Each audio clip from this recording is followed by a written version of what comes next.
ধরনের ঘরের মধ্যে যে কোনো সময় আল্লাহ পাক রব্বুল আলামিনের গজব নাজিল হতে পারে। এই 3 ধরনের ঘরকে আল্লাহ পাক রব্বুল আলামিন বড় অপছন্দ করে থাকেন।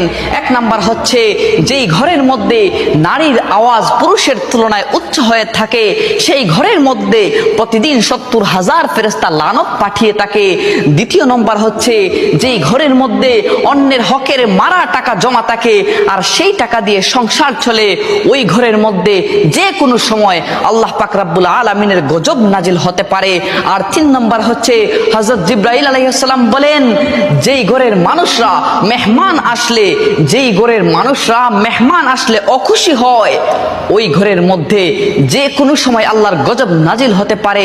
যদিও নামাজ পড়া হয় ওই ঘরের মধ্যে, ফেরেশতারা সওয়াব লেখেন না, নামাজের সওয়াব লেখেন না। নাউজুবিল্লাহ।